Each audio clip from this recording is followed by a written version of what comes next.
Allocations and off-campus bank accounts. Welcome to the Allocations and Off-Campus Bank Account module of our Registered Student Organization Advisor training.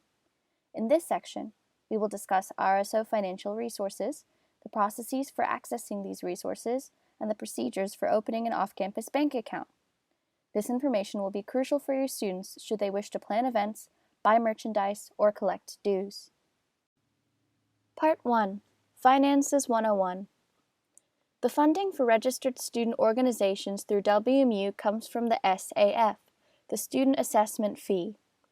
Every year, students who are registered for courses on Western Michigan University's campus pay this self-imposed fee in order to fund events, activities, and RSOs. There are three main organizations from which RSOs can receive funding: the Western Student Association, WSA, the Graduate Student Association, GSA, and sustainability grants. Registered student organizations can also partner with the Campus Activities Board, CAB, to receive funds and other kinds of resources. The Western Student Association. The Western Student Association, WSA, is the largest allocating body on campus. WSA meets once a month to discuss the distribution of funds among various RSOs. Please note, the funding is first come, first serve, and that yearly funding is limited. In order to receive funding from the Western Student Association, the member of an organization's executive board who is in charge of finances must fill out a budget request and RSO information form. These can be found on WSA's Western Michigan University webpage. Once the forms have been completed, they must be emailed to the allocations chair at wsaac-chair@wmich.edu. If an RSO is unsure about what kinds of funding are permitted by WSA, they must navigate to the WSA website and review the bylaws. Alternatively, RSOs can direct questions to the allocations chair, who holds regular office hours throughout the academic year. Once an RSO has submitted and completed a request to the allocations chair, they will receive WSA's deliberation schedule at least 1 week prior to the next meeting. A representative from the RSO must be present at the meeting during their scheduled time. It is important for students to arrive 15 minutes prior to their scheduled time so they do not miss their name when it is called. The RSO representative present at the meeting should be prepared to describe their organization and its mission and describe the event, operational, or budget request. They should also be prepared for questions from the board. Once all questions have been answered, the board will vote to approve or deny the budget. If the budget is approved, the RSO will receive a funding letter within 3 to 5 business days. If a budget is denied, an RSO may go through an appeal process. This process is detailed on WSA's website. RSOs can obtain funding each fall and spring semester should they meet the necessary criteria, i.e., registration and completing online orientation. Funding is limited and may run out at any time. WSA distributes funds on a first-come, first-served basis. GSA. The Graduate Student Association, GSA, and its Graduate Finance Committee are funding resources for RSOs with members who are graduate students. Both all graduate and mixed graduate and undergraduate RSOs are eligible for GSA funds. In order to request funding, RSOs must visit the GSA website.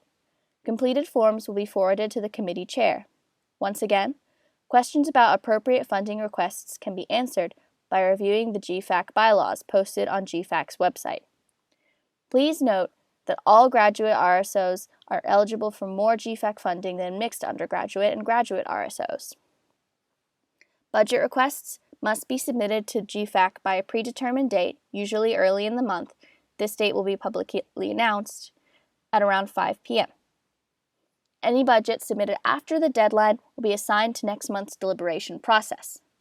Once all budgets have been submitted for the month, the GFAC committee chair will contact the RSO's representative in order for them to attend the GFAC deliberation meeting. GFAC will expect the representative to give a 5-minute presentation on their RSO and event. The representative should be prepared to answer any questions GFAC may have about their request. Notice of approval or denial will be sent by the chair 3 to 5 business days after the deliberation meeting. CAB collaborations. Registered student organizations can apply for Campus Activity Board or CAB collaborations via CAB's website. Applications must be submitted at least 5 weeks prior to the event date. RSOs can also apply for other kinds of resources from CAB, such as logistical support. RSOs can also apply for a CAB partnership, which will grant them assistance with promotion, planning, and other types of assistance. The application for a partnership can also be found on CAB's website. The Sports Club Council. The Sports Club Council is a committee of individuals affiliated with sports RSOs at Western Michigan University. They generally operate out of the Recreation Center and will award funds to organizations hosting sports/athletic events or to sports clubs teams. To apply for funds, an RSO must be registered through the Office of Student Engagement, download and complete a registration form available on the Sports Club Council website, submit signed team waivers for all members to the Assistant Director for Club Sports/Esports, and be in good standing with the Council, which may include mandatory attendance at Council meetings. Visit the Sports Club Council webpage for further information, wmich.edu/rec/sportsclubs/sportsclubcouncil/allocation process. Sustainability grants. Sustainability grants are awarded through the Sustainability Committee led by the Sustainability Chair for WSA. If an RSO's project supports sustainability efforts at Western, they are eligible for a sustainability grant. The grants are awarded twice per year, once in fall and once in spring. The deadline changes from year to year. Specific dates are listed on the Sustainability Grant website. The Sustainability Office offers guidance to any RSO or student wishing to submit a proposal. The student must schedule an appointment at least 6 weeks prior to the submission deadline. More information can be found at www.wmich.edu/sustainability. Independently generated funds. Registered student organizations are also able to generate funds independently of the aforementioned allocating bodies. Fundraising, for example, bake sales, raffles, craft sales, etc., is permitted so long as an RSO follows all relevant university regulations. Departmental support is also a viable method to acquire funds, as is collecting membership dues. These methods also have regulations attached. Below are the Bernard Center's guidelines for co-sponsoring events and raising funds for an RSO. Please navigate to wmich.edu/studentcenter/policies/RSO for more information. RSOs often co-sponsor their events with other RSOs, WMU departments, sister organizations, and/or non-WMU partners. When this happens, members of your RSO must be an integral part of planning and coordinating the events. Occasionally, other organizations will use RSOs to front their event to take advantage of your access to the Bernard Center and your lower ballroom rental rates. We do not allow fronting. It is also important to note that the Bernard Center only allows the sale/provision of certain food. Please navigate to wmich.edu/studentcenter/policies/RSO for more details on this policy. If an RSO elects a different space or building for fundraising purposes, different rules will apply. Please navigate to that building's WMU webpage for rules/regulations or to the directory to contact the building's management team with any questions. Dues. Registered student organizations are allowed to collect dues from their members. However, all information about dues must be explicitly outlined in the RSO's constitution. If the organization you are advising decides to collect dues, it is a good idea to have your students open an on-campus bank account in which to store collected funds. Part 2. Financial forms. Certain RSO events may require paperwork beyond funding applications. RSOs are required to fill out vouchers and contracts to pay for services from within Western Michigan University and to pay external vendors. This module will explain the differences between the two types of contracts, where to find the appropriate forms, and what information is required to complete them correctly. Generic vouchers. To make any sort of payment to any sort of vendor with reimbursement from the OSE, an RSO must fill out a generic voucher. The RSO will not need to fill out the 3 boxes at the top of the form. This is information that the Office of Student Engagement keeps track of. The rest of the form, however, must be filled out to completion. The top portion of the form is for payee and organization information. The left-hand side will be used for all payee information. Fill in the date that the form was completed. The payee/vendor name is the name of the person or company the RSO is providing payment to. This is also the name that should be written on the check. The form also asks for the payee's WIN number or employee ID number if they are affiliated with Western Michigan University.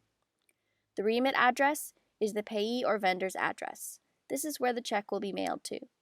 The right-hand side of the form is used for the RSO's information and signatures to authorize payment. Once an RSO officer has completed the online RSO orientation training for the current academic year, they will be able to sign this form. A signature from Financial Manager Erin Baker is also required. Students can reach her at erin.baker@wmich.edu. The RSO financial officer will need to sign all vouchers for their RSO.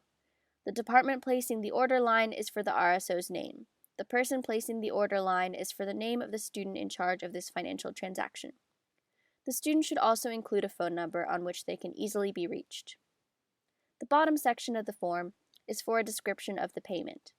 The student will need to complete the invoice number, invoice date, and quantity lines, if applicable. The student will not always have this information available to them, which is perfectly fine. The description box, however, must be filled out. The student will need to describe the purchases their RSO made/are currently making. Event name, date, an indication if the purchase is for operational funding should all be included in the description box. Amount spent/to be spent should be written in the amount column. This form is available as a fillable PDF, so the total will automatically be calculated at the bottom of the column. Once the voucher is complete, the student will need to attach all original receipts or invoices being paid or reimbursed. The RSO must turn in original receipts to the OSE main office. We cannot accept photocopies, pictures, or scanned receipts. The receipt should be itemized and include proof of payment. Proof of payment should be listed at the bottom as a cash or credit/debit card. If the student is reimbursing an invoice that they paid out of pocket, they must be sure that the balance due is $0 and that the proof of their payment is clear. If proof of payment is not on the invoice, the student will be asked to provide a copy of their debit/credit card statement that has the charges highlighted. They may black out everything else on the statement except for the specific charge. Many RSOs choose to make purchases online. This is fine, and we do accept electronic receipts. The student will need to print these out and attach them to the voucher form. Again, they must ensure that the receipt is itemized and that proof of payment is clear. Most of the time, this will be the last 4 digits of their debit/credit card listed at the bottom. If their proof of payment is not clear, they will need to provide the debit/credit card statement. If a student is reimbursing their RSO, they may be asked to complete a W-9. Once they have completed a W-9 for the first time, they will not need to do so for every subsequent reimbursement. Independent contracts. Independent contracts are used when a non-Western affiliate individual or small LLC is providing services to an RSO, for example, a speaker or a DJ, etc. Students should take note that independent contracts are between their RSO and the vendor, not WMU and the vendor. This means that RSOs cannot be reimbursed for something that should have been done through an independent contract. If a student personally pays a speaker, DJ, etc., we cannot reimburse them for that expense. Students must submit a W-9, invoice, contract agreement form, and voucher with their independent contract. Sometimes, a certificate of insurance or COI is required. If your RSO is executing a more complex contract with an outside entity, we recommend working with the Office of Student Engagement to ensure protection for your RSO and your students. Please contact Bradley Michael Kosiba, brad.m.kosiba@wmich.edu with your contract questions. The person/company providing services to the RSO will need to fill out the majority of these forms. In question number 2, the vendor should describe the service they are providing as well as the event, name, date, and location. Question number 3 should list the amount being paid as well as when the vendor will be receiving payment, before, after, or during the event. Number 4 should list any equipment the vendor is supplying to provide the service described above. this will not always be applicable. The last page requires the vendor's name and signature. Independent contractors must also fully complete the questionnaire. The last page continues the questionnaire and asks for important information at the bottom. The individual/LLC must fully complete this bottom section. The name of the individual or business should be the name written on the check. They will need to indicate what type of entity they are, their tax status. Next, they must provide either a Social Security number, SSN, or an Employee Identification Number, EIN. If they indicate that they are an individual, they must supply their SSN. If they are an LLC single member, they must supply both their SSN and their EIN. For any other entity, an EIN will suffice. Below this, they must include their address. This should match the address the student has listed on the voucher for the payment. The bottom section will be completed by the Office of Student Engagement. As mentioned earlier, along with the independent contract form, the vendor must submit a W-9 contract of agreement form and invoice in order to process the payment. The university cannot pay an individual for work completed without a W-9 on file. This is used for tax purposes and should be completed by the individual/business. The contract agreement form states that the RSO is recognized by WMU, but that it is not employed by Western, nor is it a designated representative of the university. The RSO is entering into this contract, not the university. In the top box, the RSO will need to include their name in both blanks. The contract must be signed by both the RSO representative and the individual/business they are contracting with. The final portion of the independent contract payment is the invoice. The vendor should be providing the RSO with an invoice for their services. If they are not familiar with issuing an invoice, there are many templates available online. The most important portions of the invoice are the person/business who is billing the RSO as the entity being billed, the service being provided, and the amount being charged. The RSO will also need to complete a voucher for the charge. The entity being billed may provide the RSO with a voucher or ask the RSO to create the voucher for them. Service Agreement. The last financial form to discuss is the Service Agreement. This form is used for payments between the RSO and a university department. The student filling out this form will need to bring it with them to their contact in the WMU department in order for them to fill it out together. They will need to agree upon the service being provided by the department and the total fee. Make sure the student asks if the agreed upon fee includes taxes. RSOs are taxable. It is important to have the WMU department include taxes on the front end so the RSO does not go over budget. The student does not need to fill in the fund cost/center line, as this will be completed by the OSE. Once everything is agreed upon with the WMU department, the student and the department contact will both sign the bottom portion of the service agreement. The student will then bring the completed form to the OSE main office, where it will be reviewed and signed.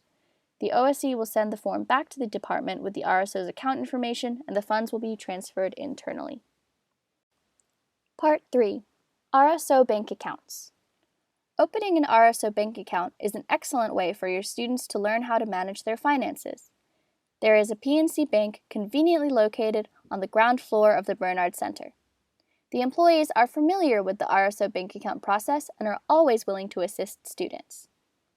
Should an RSO wish to open an off-campus bank account, they will need to obtain the following: a verification letter from the Office of Student Engagement, email osc-rsodevelopment@wmich.edu to obtain the letter, a statement in their constitution regarding who has the authority to open an account on behalf of the organization, a typed and dated list of all current eBoard members signed by each eBoard member, an EIN, Employee Identification Number, from irs.gov, a signed PNC student organization form, $100 for an opening deposit, and 2 valid forms of identification, for example, driver's license, state ID, bronc ID, passport, and more. In order to obtain a verification letter from the Office of Student Engagement, a registered student organization will need to contact the Graduate Assistant for RSO Development at OSE-rsodevelopment@wmich.edu. The RSO should provide the GA with the full official name of their organization and should be registered via Experience WMU for the current academic year. RSOs are responsible for any funds kept in their off-campus bank accounts. They are also responsible for any debts, fees, and other types of monetary charges. Part 4. Financial Advising. Your students may express confusion regarding these financial processes. It is important for you as an advisor to guide your RSO through their frustrations without assuming responsibility for their finances. Ultimately, the students themselves should claim agency over their funds. Advisors are excellent ways for student leaders to double-check whether or not they've accurately completed their financial procedures. You are also a helpful information source for students who are just beginning their leadership journeys and are curious about how their RSO operates. Feel free to provide your students with financial information at your discretion and at the discretion of the organization's e-board. If a student leader repeatedly approaches you with questions about obtaining or managing funds, a helpful response might be, "I believe this information is available in the RSO online orientation videos," or, "That's a great question. Why don't you email the GA for RSO development?" Or, "Let's look at this information up together." Responses like these encourage students to seek out knowledge on their own. This enables them to strengthen their leadership and communication skills and will also increase the likelihood of information retention. Remember, your goal is to foster leadership and development amongst your students. Providing assistance with financial processes is beneficial, but you should not feel obligated to complete these tasks for them. As an advisor, you also have the opportunity to provide financial and budgeting tips. It is difficult to navigate the line between offering advice and micromanaging. Voting policies, communication between the e-board and other RSO members, and uplifting as many student voices as possible are all great tactics for encouraging responsible financial management. Depending upon the nature of your advising relationship, you may wish to speak with the e-board members directly should any issues arise. As always, your level of engagement is at your discretion and the discretion of your students.